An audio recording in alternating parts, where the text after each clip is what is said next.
Welcome back to the Pathfinders podcast, where we share the remarkable stories of pretty cool folks on their adventures through their personal and professional lives. So we're going to talk about two main things, build this off of the Pathfinders methodology, career maps, and a personal board of advisors. The career map puts together our plan, where we've been, where we're at, where we want to go, and the 5 dimensions of the career map, the positions we held, the skills, education and certs, achievements and accomplishments, and some of the fun stuff along the way as well. And then once you have that plan in place, how do you share that with your personal board of advisors, those multiple mentors along the way, guiding you in various aspects of life? We might refer to this as a PBA. So we're going to share this on LinkedIn and the other podcast platforms. Please comment, like, follow. And today's guest, favorite quote, "Before we were a nation of laws, we were a nation of men." That was by Joseph Ellis, but our guest today is Jason Seiden. He's a communications and leadership consultant. He's a guru, right? Successfully exited entrepreneur, so always learning from these kinds of folks in my position. Published author of 2 career books, so he's been a mentor on the career side as well, on the book front. First LinkedIn certified consulting partner in North America, and once upon a time was the executive producer of rollingstone.com. No big deal. Safe to say that Jason has an atypical career story. Fun fact, builds on that piece. I want to emphasize executive producer of rollingstone.com. So Jason, let's go ahead and dive in, talk more about your story. Welcome to the show. Thank you so much. And I got to tell you, like, words like remarkable and guru, like, I'm wondering who you're talking to. So I appreciate it. I will try to live up to like 20% of the hype. All right. Hey, if you get us close to that, that'll be helpful. The first question that we always ask is, what'd you want to be when you were growing up? Young Jason. Yeah, right. Young Jason wanted to be either a plastic surgeon helping people, burn victims and people who had any kind of major issue, or wanted to. I actually just found my college essays. I found the Apple IIe that I'd written my college essays on, and what I wrote about then was carryover from a childhood dream. I wanted to discover a way to eliminate plastic waste. Whoa. Okay. So plastic surgery to plastic waste remediation. Okay. Yeah. Somewhere, my parents must have been watching The Graduate, and I must have heard plastics somewhere in the back of my brain because it was a repeating theme. And then I did nothing like that when I got older. That's okay. That's, believe it or not, that's how most of these shows kick off, where they say, hey, I was this, I was that. We've had a lot of aspirational NBA players, actually. So I always find that pretty cool. Whenever you got to the college age, what did you decide to focus your studies on? Right? Was it in the healthcare field? Was it in the sustainability field? No, I studied business. So I went to the same thing. Yeah. Right. Same. I went to Wharton as an undergrad. And my thinking, I remember talking to the admission. I remember that process because I remember talking to the admissions counselor, and she looked at me. She's like, "Wharton's for people who know the stock price of Xerox and care." And I'm a writer. I'm an artist, hiding out in a business person's life. And she's like, "Why do you want to do this?" I said, "Because I'm remarkably curious. I read all the other stuff. Like, I will self-educate on everything else." And even when I got to college, I did. My roommate took a music theory class, and I read his entire textbook, and I listened to all the stuff. Business was, to me, like, this was how the world worked. This was the mechanism of getting stuff done. So I knew if I was going to be naturally curious about the stuff I loved, I really probably should augment that with an understanding of how to turn it into something. And so that's how I chose where to go to school. And then you get into Wharton, you're done. That's where you go. Congratulations. So one of the questions I like to ask here is, a lot of people put stuff into their toolbox in those college years, and there's a whole lot of opportunity in the Philadelphia-based institution. what stayed in your toolbox from those college years? You mentioned, I love that quote, right? Artists hiding in a business person's life. Talk to us a little bit about the thing. Maybe it was in classes, maybe it was outside of classes. You just put your finger right on it. So first of all, there was a lot of stuff I did that it was just a mistake. Like I just screwed up a lot of stuff. I racked up a lot of experiences that I was able to learn from in hindsight. Mm-hmm. You know, I had a group of friends, I had an international group of friends where if I went out with 14 people, I was the only one who grew up speaking English in the house. I had my other group of friends, I had a fraternity, they looked a lot like me.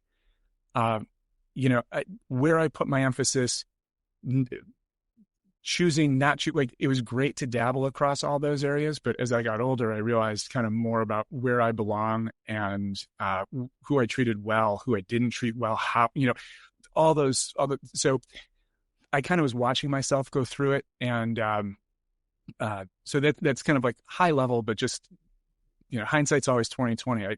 I wish I would have spent more time with the international people. I think I would have been kind of a better, more well-rounded person all the way around. I would have had more to offer to my fraternity brothers. I would, you know, but I didn't know how to do that without, you know, there was always the FOMO. It's like, well, if I'm over here, I'm not over here.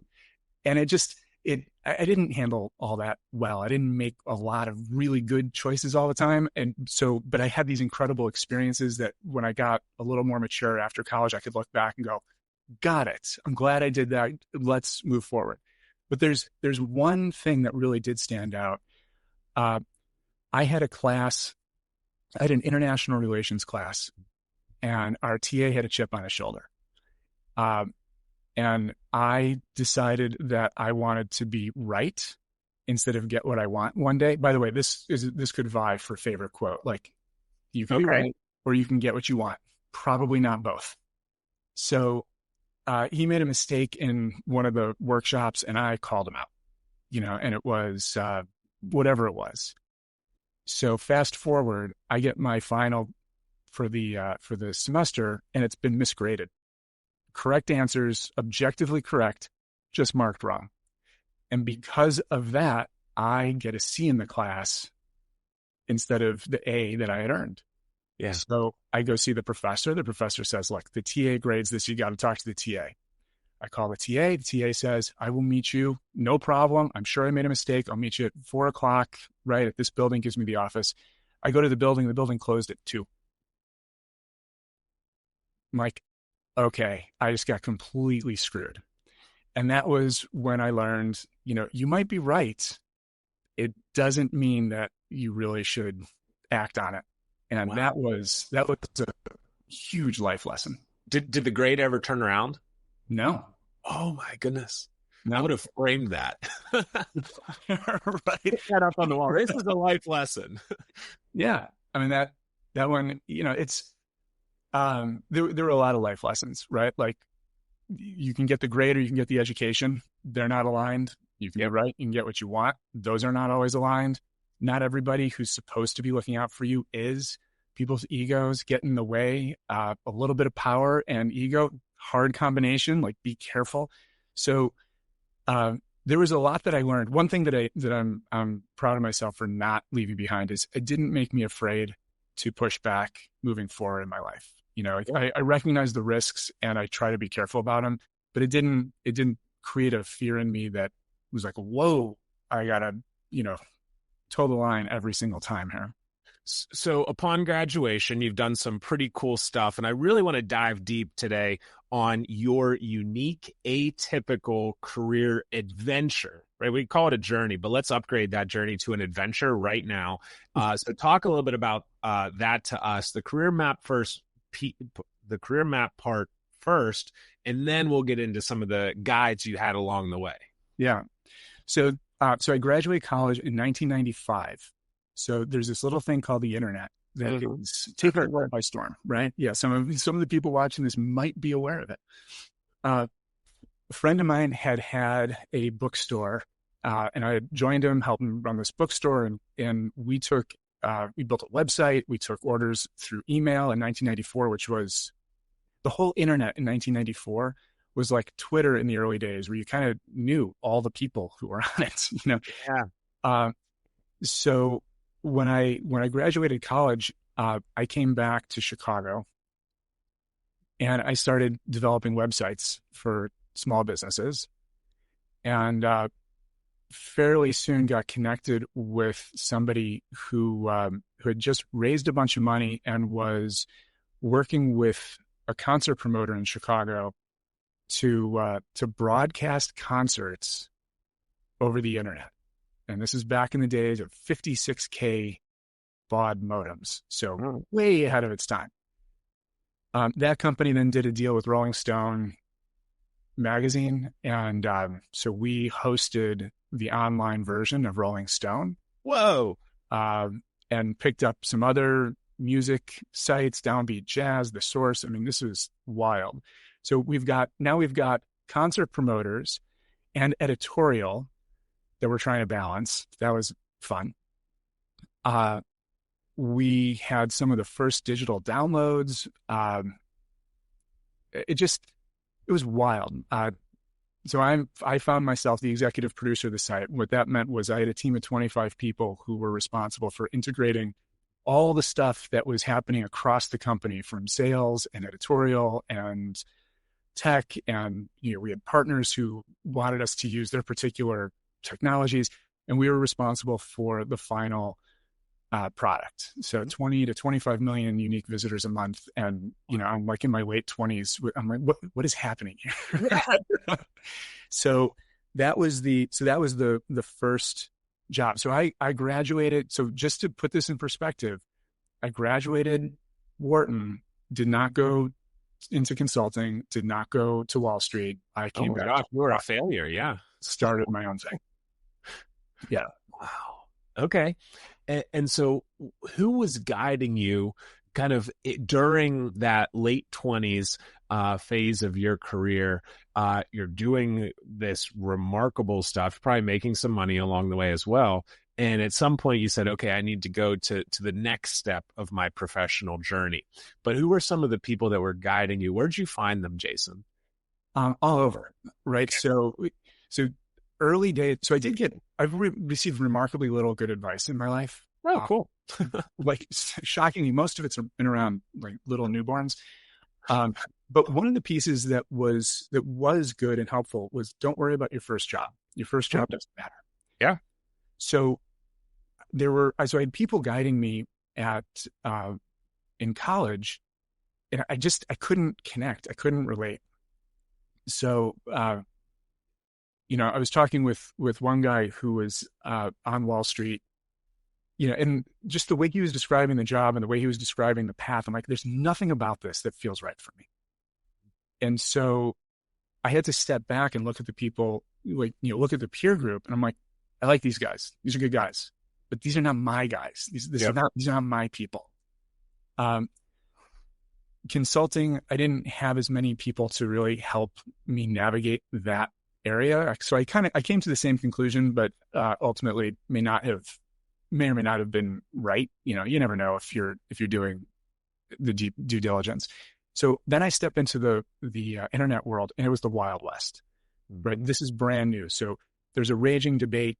Is this changing economics forever? Is this a fad? Is it just a new technology, but all the same economic dynamics hold? And that was undecided. That was unknown at the time.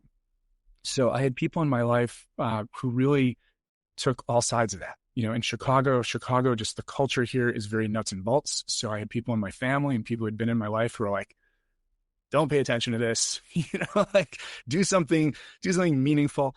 The guy I worked with obviously was making a huge bet with the internet. And I met some incredible people who I worked with, and they had come from all these different areas. So we just sort of like banded together, held hands, and were like, we have no idea what's going on. Let's just do this together. Yeah. So they were all around me, and I really didn't feel like I understood enough to know who was good or bad. So there was a lot of like thematic, what's the theme here? Do I vibe with it? In or out? And then when I'd find an in, I just sort of was an open sponge, and I'm like, yeah, okay, you have a totally different background than me. We're in the same boat. Let's go. Yeah. And what was interesting was like two of the people who I worked with there, they became the first two employees at Napster. One of the other guys I worked with now is, he's a senior executive at one of the major agencies. These guys have all gone off to do incredible things. But at the time, we were just a bunch of jokers, pulling all-nighters, trying to get a website out the door. It's remarkable how many people got that big start, and a lot of people that got that big flop in those late 90s, right? You think about the founding team of PayPal, right, and where all those folks went. So it seems like they're kind of learning from you.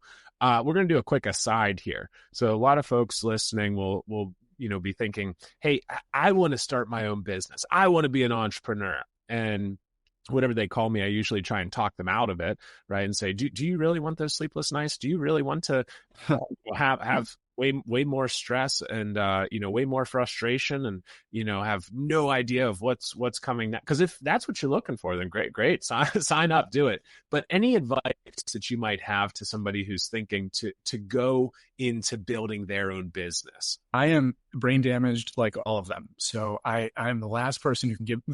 Yes, the advice is don't do it. All of us at a certain age, we get jobs where the job is to hold the stress. That's your job. As a leader, your job is to hold the stress so everybody can sort of like blissfully believe in tomorrow, and as an entrepreneur, there's a fine line between painting a vision and telling a lie. And not everybody is comfortable painting a vision, because the reality is that you are making a bet on the future, and you don't have a crystal ball. You are going to use willpower and the resources at your disposal to try to create a path. And you're going to convince people that you have a better than even shot at being successful, if A, B, and C happen and if they help you. The reality is you have no control over that. So not everyone's comfortable kind of living into the future like that. And if you're not, do not do it, because the stress of holding that stress is, I used to have a full head of hair. The other piece of it is like, there will be nights where you will turn an unnatural shade of green because you will not know how you get through the next day. That will happen. And when you start the entrepreneurial journey, you tend to be like, hey, if I fail, no problem, which is true. When you get into the entrepreneurial journey and all of a sudden people are relying on you and they start believing in your vision, and you realize, whoa, if this doesn't go well, it's not just me that gets impacted. It's all of these other people and their families. Yep. That's the piece that I think people underestimate. So if you want to do it when you're young, do it before you have, kids in college and, do it young when your obligations are lesser. And go in eyes wide open. If you're built for it, you know it. If you're not, if you're wondering, you might not be built for it. And I think this is a great place to have your personal board of advisors, right? And one of the rules that we may add in the second edition or third edition is a cheerleader, right? Who's that person that you call and you're like, man, I am down in the dumps. It's kind of sort of the accountability partner today who checks in on you for you. But to have that, and I have those people around me, right? By no means has this been an easy journey, and we're not at the top of the mountain yet. But to have those folks that say, hey, Jason, I know why you started this. And this is what you told to me, and you wrote it down in that little notebook that you had over there. Go open that notebook. Go remember why you started this thing, And so I think it's important to have those kinds of folks, and it's okay to have down days. And you build that relationship with everybody on your board, right? So that you have that trust, respect, rapport. You can be vulnerable in the good times and the bad times. That's critical in all advisor relationships. It's truth. You need somebody who's going to tell you the truth. And as recently as last week, like I reached out to somebody, I'm like, this is what's going on. And the answer is either like, yeah, that sucks. That's a hard week. Or, that's tough. Here, try this. Or sometimes the answer is, you're being a whiny little bitch. Shut up. Yeah. And you need people who can know the difference and then tell you which one it is. And you're exactly right. But that board of advisors, that personal board of advisors for an entrepreneur, it is more critical than anything, because when you're leading, when you're alone, you're alone. People, wonder what courage feels like and what leadership feels like. I will tell you right now, it feels like fear, Mm-hmm. because courage is acting in the face of fear. Oh my gosh, the consequences are real. If I'm wrong, people are going to get hurt. I'm doing it anyway.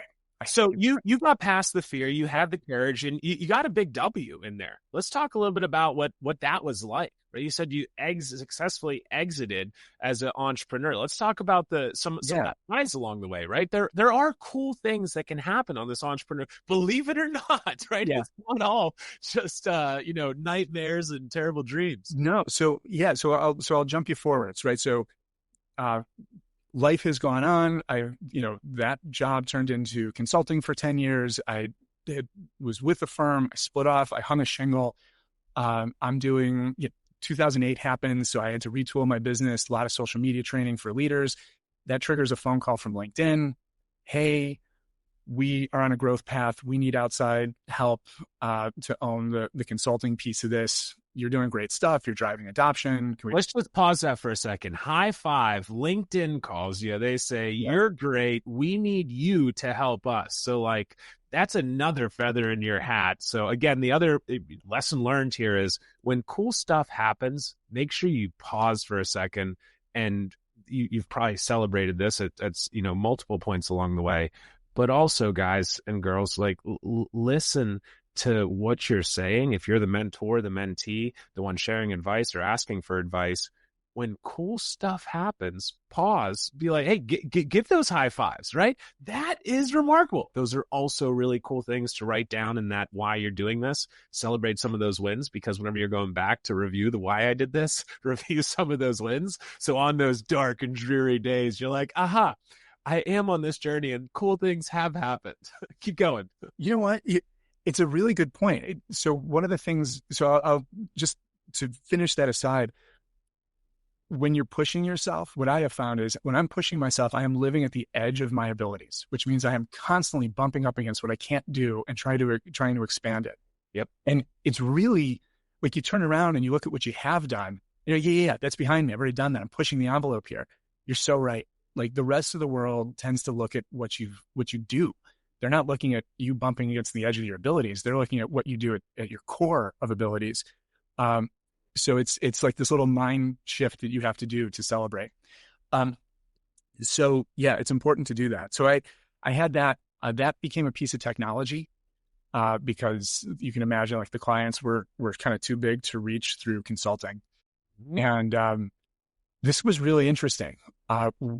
My co-founder, who I'm now married to, we were approached by a third party for an acquisition. We negotiated an acquisition that fell through.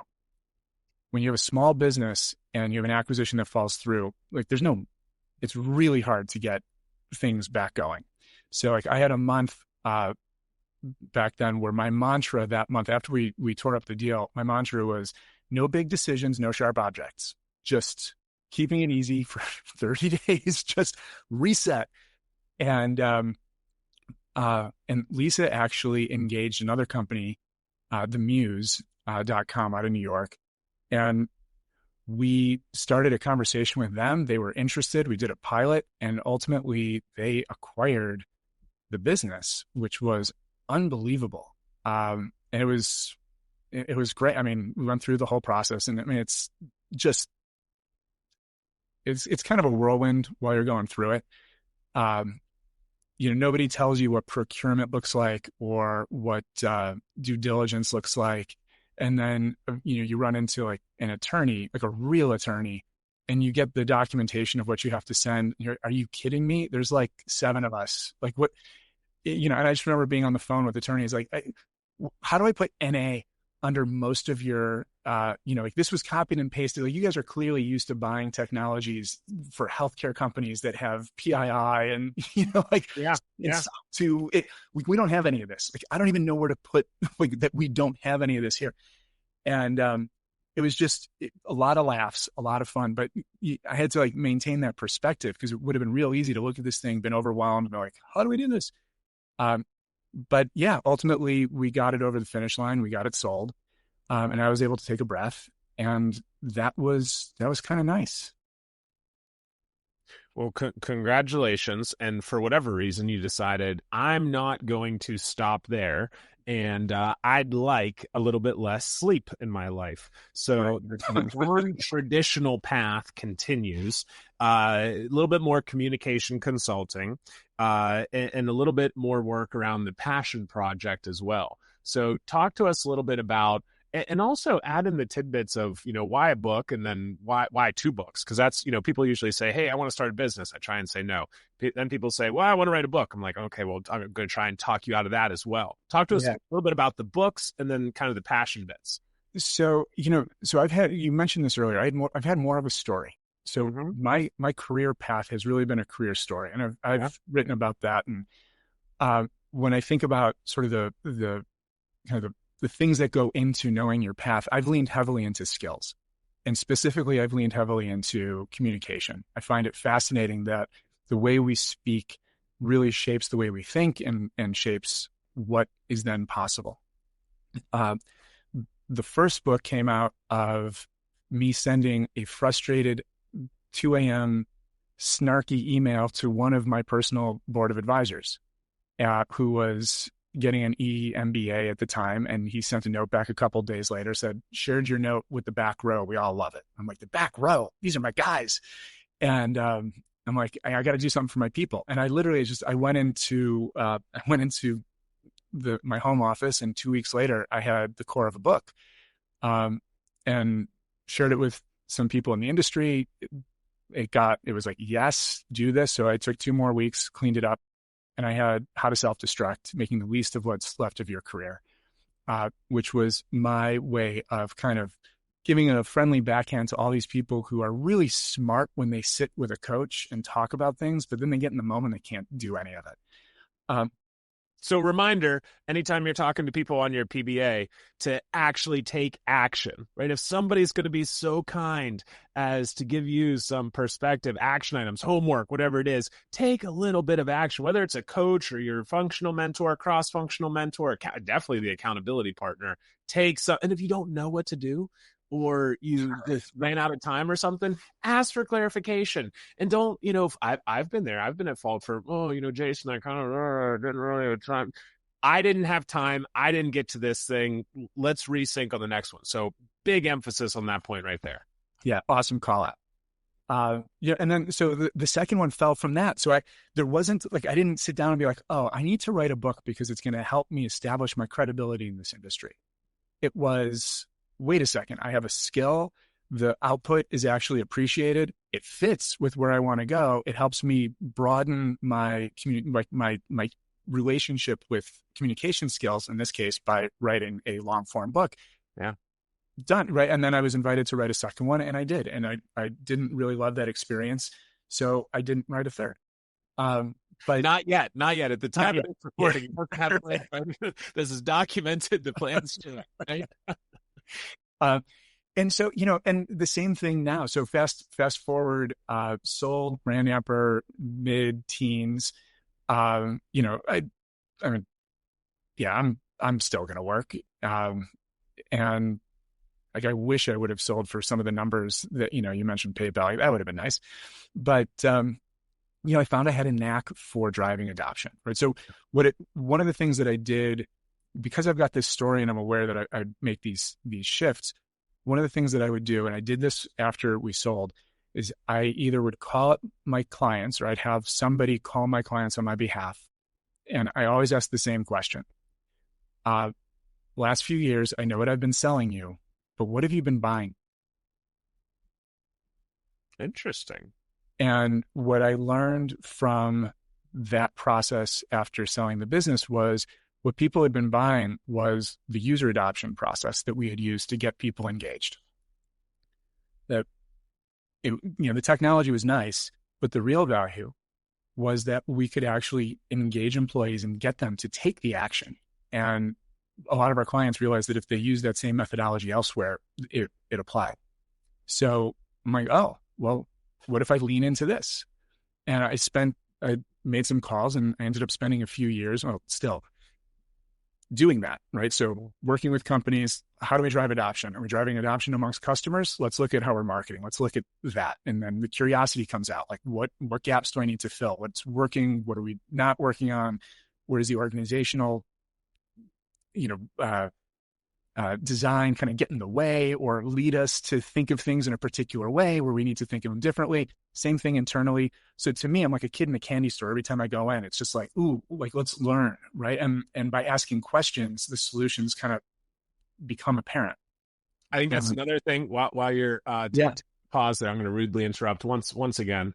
Whenever people do decide to not listen to our advice of not doing the entrepreneurial thing, I think a lot of people fast forward past the measure, and then cut, right? Asking those questions. And it's wild how people will go through it. And I've been at fault for this before too. Hey, we're going to build something, and then try and sell it without getting the voice of the customer along the way. So really delaying that finding of product market fit kills a lot of those early businesses, I think. So even if you're able to say, hey, here, what do you need? What does that look like? How much would you pay for that? Okay, hey, ask them. Wild concept. Pay me that money now, and then I'm going to go and build it and give it to you. Right? What's the worst they say? No. It is nuts concept. You know what? Because when you're in the moment, you want to hold on to the excitement, and that's dirty. That's in the weeds. That's in the mud. That's not exciting. That's not in the clouds. That's in the ground. That's grounded. Yes. So, but that's where you're exactly right. That's where the magic is.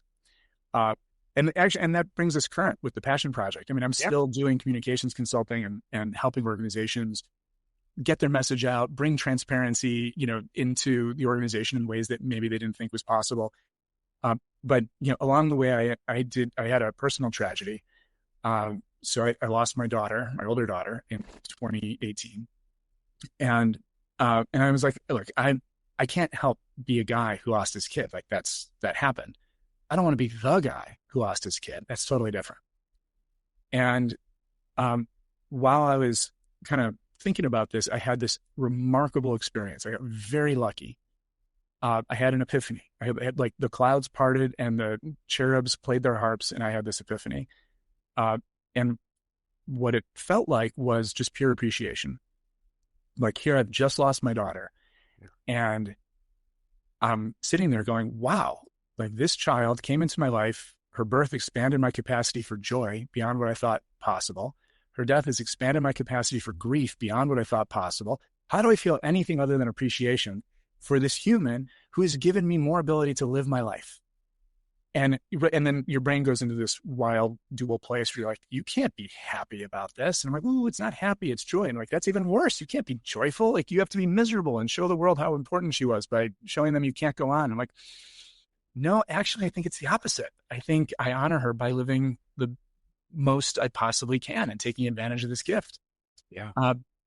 And so I spent like 5 years trying to think about how to help other people have that. And I finally, with the help of Lisa, I realized I can't. Like, we are all on our own journeys, but you know what I can do is I can help people get out of each other's way. I can help clear the path. We all work with organizations, with other people who don't know what to say, who get in our way, who even with the best of intentions, create an environment that doesn't allow us to move forward. So the Passion Project, Comfort Communications, is really about helping organizations support employees by helping them activate peer-to-peer communication in a way where people just know what to say, when to say it, who to say it to, how to coordinate with each other to get it done. Super simple stuff. And I'm actually using some of the techniques that you just talked about, to work with the team to bring it to market. Like, we're not pushing. It's not pie in the sky stuff. It's like, hey, has this happened to you? Would this be helpful? What's this worth? What was the cost of all that awkwardness? And how many hours did your leadership team spend cleaning up the mess? And did you lose an employee? Like, what was the cost of the turnover? And we're having those conversations because then we find that creates pull through. So I don't have to push a boulder up the hill. Like I'll know where the audience is, how big, all that stuff. So it's slow. It's a passion project, right? It's not the main course here, but all those things that I've done kind of set me up, I feel like, to work on this and do it in a way where my ego's not going to get in the way. My excitement's not going to get in the way. It's important to me. And I think I finally have the maturity to actually see it get done. We're here cheering you on along the way. Yeah, thanks. Jason, I took a couple of notes here. I'm going to do a quick summary here in just a moment. Is there one closing thought or piece of advice that you might want to share with folks who have listened up to this point? What you are telling people to do with a personal board of advisors, I think I wish I would have gotten that message earlier. There were times in my career where I kind of figured it out by hook or crook or did it informally. And when you do that informally, your ego gets in the way a lot. Yeah. You dismiss. So having people with like, look, you are my accountability person. Like, you are going to tell me the truth. I might not like what you say, but I have committed to doing what you say, right? It is so important. And sharing men are naturally bad at this, or the men that I have experienced are naturally bad at this. I've learned a lot. I mean, it sounds so wild, but like, biology is biology. I have learned a lot, watching how women tend to speak more, talk more, share more than the guys in my life. And I mean, I'm speaking in broad generalities. That's something we can all do more and better of. Sharing the ups, sharing the downs, listening when someone shares with us, right? And that's a different topic, but for ourselves, making sure that you have people who will listen to you and will give you that feedback. Pete, you've said it a few times, a few different ways. I couldn't agree more with the power. Everything that I've done, I've stood on the shoulders of giants, and I've done it with the help of somebody who has lent me a hand. We're not alone. Jason Seiden, thank you very much for sharing with us today. While you were on the move, you had young dreams of helping people as a plastic surgeon, to then plastic waste remediation and reduction. But you didn't do that whenever you got to Wharton. You did, in fact, go into being an artist hiding in a business person's life. And you learned a lot from the melting pot of mistakes that made the man you are today. You loved your class on international relations, and you learned the hard way, right? Hard knocks. You can be right or get what you want. You were one of the OG internet dudes and built some websites in Chicago in the mid-90s for small businesses. You hosted an online version of Rolling Stone. You had the concert promoters, the editorial in there, and digital downloads, and that's still kind of tough for some people today. Advice, right? Don't worry about your first job. Good people are not always my people. A great gig might not be the role for me. Leaders learn how to hold the stress, and top-notch entrepreneurs walk the line of painting the picture of what's possible in the future versus telling a lie. Not everybody gets it right. We've seen some stories and movies about that over the last couple of years. Lots of news articles as well. We do need those advisors and guides who not only know what to tell us, but also when to tell us, not just what we want to hear. Jason, you're truly a living example of success is found on the other side of our comfort zone. So the reminder to stop and smell the roses and appreciate and celebrate the wins is huge. Also, whenever things are tough, 30 days of no big decisions and no sharp objects is A-okay. And we heard that throughout your career path, story, adventure, with the emphasis of skills along the way.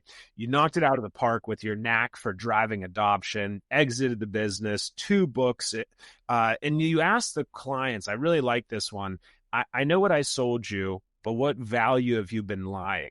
And then the loss of life fueled the aspirational appreciation into what you're doing. So please, everybody, take a moment to ask Jason about comfort communications, of knowing what to say and when to say it.